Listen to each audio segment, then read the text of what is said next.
3, 2, 1, go. Hello everyone, this is Across the Board with Jeff Grant here at SBRforum.com.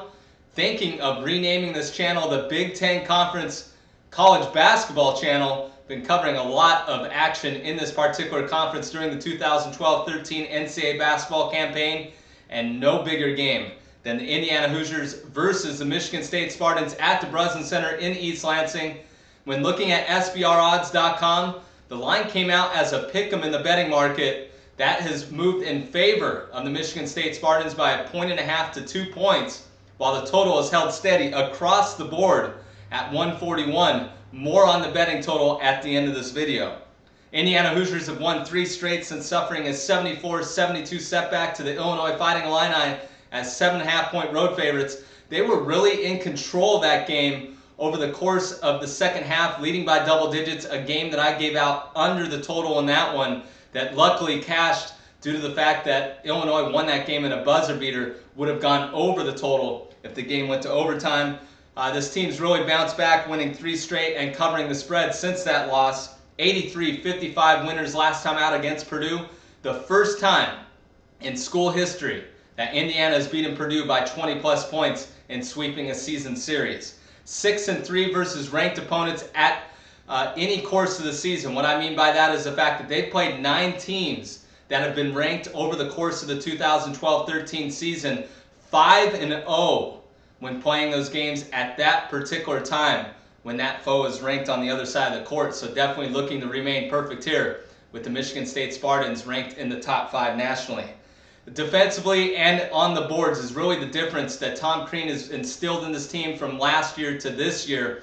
Holding opponents to 38.1% field goal percentage on the defensive end. They allowed opponents to shoot 42.5% a year ago, while they are out rebounding foes by 9.5 boards per game. That is up from 3.8 from a season ago.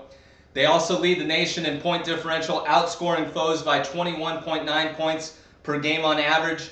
And they are first in the country in knocking down 521 free throws over the course of the entire 2012-13 campaign. Why do I bring that up? Is in the first meeting, a 75-70 victory, they held a big advantage at the charity stripe over Michigan State.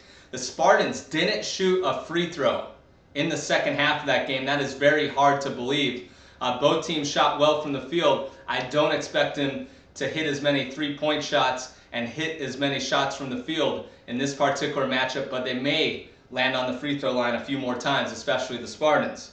5-game win streak for Michigan State since suffering that 75-70 loss to Indiana in Bloomington as 9.5-point road underdogs. Of course, that one went over the total of 136. They are 3-18 all-time when facing #1 teams in the country. And a betting trend that I did not like when handicapping this game on Tuesday morning is the Spartans are 2-12-1 ATS in their last 15 tries as home favorites of 3 points or less.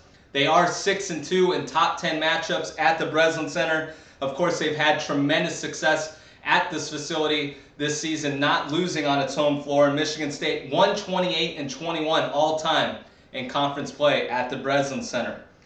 18-1 in this series at this facility, including 17 straight wins over the Hoosiers over the Breslin Center. So you want to call a house of horrors. There's none bigger for the top-ranked team in the country right now than Indiana going to East Lansing and playing at the Breslin Center. 5 players average in double figures offensively during conference play for the Michigan State Spartans, definitely spreading the ball around. All of the offense, of course, runs through Appling at the point guard position. The home team is 16-5 ATS in the last 21 meetings. The over 5-1-1 in the last 7 played here at the Breslin Center. But I'm going to look to go in a different direction. I'm going to play the under in this game. My official pick is going to be under 141 in Tuesday night's game featuring the Indiana Hoosiers and Michigan State Spartans. I think they're both going to get after it on the defensive end, and everybody's going to talk about how efficient they were on offense in the first meeting. But now you've had a little time to prepare for both these coaches, and nobody's